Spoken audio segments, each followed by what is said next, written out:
दोस्तों, अगर आपने सीआईएसएफ के हेड कांस्टेबल मिनिस्ट्रियल और स्टेनोग्राफर के फॉर्म को भरा है तो आपका यह जानना बेहद ज़रूरी है कि जो इसका फिजिकल होगा यानी कि फिजिकल स्टैंडर्ड टेस्ट होगा उसमें आपके कौन कौन से डॉक्यूमेंट्स आपको लेकर जाने होंगे, कौन कौन से डॉक्यूमेंट्स आपको पहले से ही बनवा कर रखने हैं और इनकी जो डेट है एक्सपायरी डेट क्या रहेगी और ये सभी आपको कहाँ से बनवाने हैं।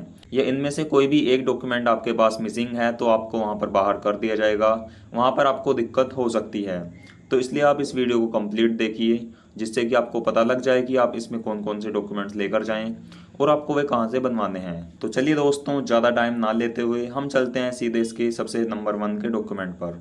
इसमें जो हमारा सबसे पहला डॉक्यूमेंट है वो है एडमिट कार्ड।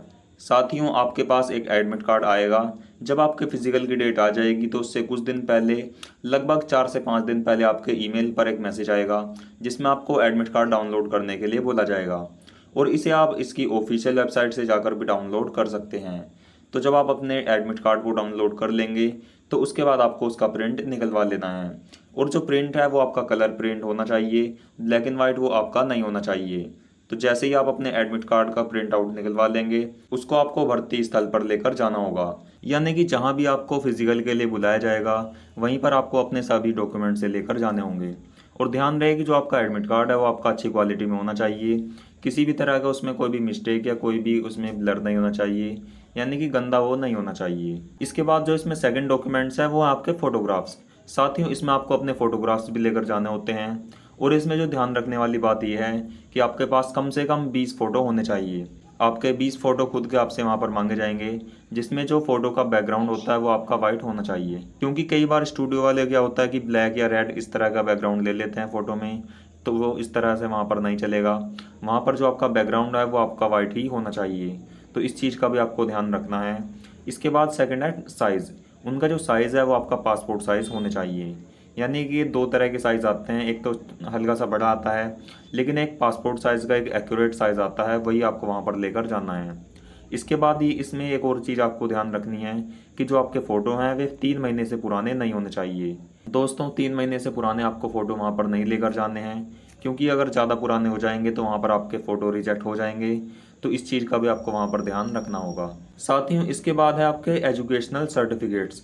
इसमें आपको एजुकेशन सर्टिफिकेट आपको अपने लेकर जाने होंगे, जिसमें सबसे पहली है 10th की मार्कशीट। साथियों, आपको 10th की मार्कशीट वहाँ पर लेकर जानी है। आपने जिस भी बोर्ड से अपने 10th पास की है उसके आपको एक मार्कशीट मिली होगी जो कि आपको कॉलेज की तरफ से मिलती है, तो वही मार्कशीट आपको वहाँ पर ओरिजिनल लेकर जानी है। और इस चीज़ का आपको ध्यान रखना है कि वो फेक नहीं होनी चाहिए। वहाँ पर उसका वेरिफिकेशन होता है, इसलिए वहाँ पर वो ओरिजिनल ही मांगी जाएगी, आपका फ़ोटो कॉपी वहाँ पर नहीं चलेगा। और इसी के साथ आपके पास उसकी 2 से 3 फ़ोटो कॉपी भी होनी चाहिए, क्योंकि उसकी मार्कशीट वहाँ पर आपको चेक करते हैं और आपके डॉक्यूमेंट के साथ उसे पिन अप भी करते हैं। तो आपके पास ओरिजिनल मार्कशीट होनी चाहिए और उसकी कम से कम 2 या 3 फ़ोटो कॉपी भी होनी चाहिए। इसके बाद नेक्स्ट है डोमिसाइल सर्टिफिकेट, यानी कि एक मूल निवास प्रमाण पत्र होता है कि आप कहाँ के रहने वाले हैं, जो आपका घर है वो कहाँ पर है, तो वो आपका एक डोमिसाइल सर्टिफिकेट बनता है। तो वो भी आपको पहले से ही बनवा कर रखना होगा और ये ध्यान रहे कि उस पर फोटोग्राफ्स वाला होना चाहिए, क्योंकि जो पुराने टाइम में आपके डोमिसाइल बनते थे वे बिना फ़ोटो के होते थे, लेकिन जो अब नए डोमिसाइल सर्टिफिकेट बनकर आ रहे हैं उनमें आपको फ़ोटोग्राफ्स भी दिए जा रहे हैं। तो आपको फ़ोटोग्राफ वाला उसमें डोमिसाइल सर्टिफिकेट होना चाहिए, जो कि इशूड बाय तहसीलदार की तरफ से इशू होना चाहिए। जो भी आपकी तहसील है वहाँ के तहसीलदार या फिर डिस्ट्रिक्ट मजिस्ट्रेट की तरफ से वो इशू होना चाहिए, तभी आपका वो वहाँ पर वैलिड माना जाएगा। इसके बाद नेक्स्ट है कैरेक्टर सर्टिफिकेट। साथियों, आपका एक चरित्र प्रमाण पत्र होता है कि आपका कैरेक्टर आपके आसपास कैसा है। ये जो कैरेक्टर सर्टिफिकेट है ये आपका, अगर आप गांव में रहते हैं तो वहाँ के सरपंच यानी कि जो प्रधान होते हैं वे आपको सिंपल से बनाकर दे देंगे। उनका एक लेटर पैड रहता है, उस पर वे आपका कैरेक्टर सर्टिफिकेट बनाकर दे देंगे। या फिर अगर आप शहर में रहते हैं तो म्यूनसिपल कॉरपोरेशन से आप वो बनवा सकते हैं, जो कि कम से कम 6 महीने पुराना होना चाहिए, यानी कि वो पिछले 6 महीने के अंदर ही बना हुआ होना चाहिए। 6 महीने से ज़्यादा वो पुराना नहीं होना चाहिए। तो इस चीज़ का आपको ध्यान रखना है। इसके बाद नेक्स्ट है आपके पास एक सिंगल बैंक अकाउंट की पासबुक होनी चाहिए। यदि आपका किसी भी बैंक अकाउंट में खाता खुला हुआ है तो आपको उसकी वहाँ पर पासबुक भी लेकर जानी है। इसके बाद नेक्स्ट आपकी आईडी प्रूफ के लिए आपका आधार कार्ड और आपका पैन कार्ड भी होना चाहिए।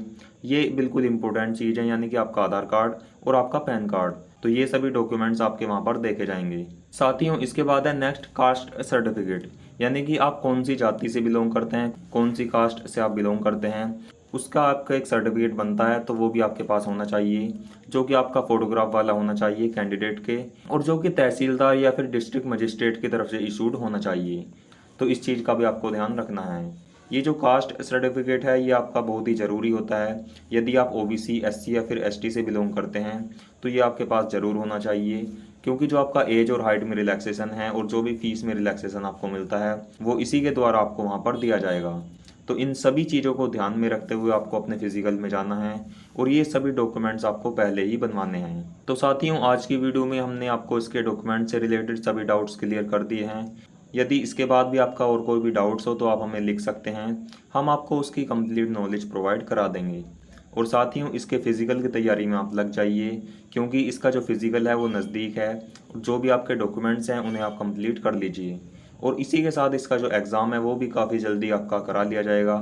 तो आप इसके एग्ज़ाम की तैयारी भी ज़रूर शुरू कर दीजिए, क्योंकि ये जो सीआईएसएफ की भर्ती है हेड कांस्टेबल मिनिस्ट्रियल और स्टेनोग्राफर एएसआई की, तो ये काफ़ी बड़ी भर्ती है। इसमें आपको सिलेक्शन इस बार लेना ही है, क्योंकि हमें भी पता है कि आप काफ़ी टाइम से इस भर्ती का इंतज़ार कर रहे हैं और काफ़ी टाइम से आप सरकारी नौकरी की तैयारी में लगे हुए हैं। तो इस बार इस भर्ती की तैयारी ज़रूर अच्छे से करें और इसमें अपना सिलेक्शन पक्का कर लें। और किसी भी तरह की हेल्प लेने के लिए आप हमसे संपर्क कर सकते हैं।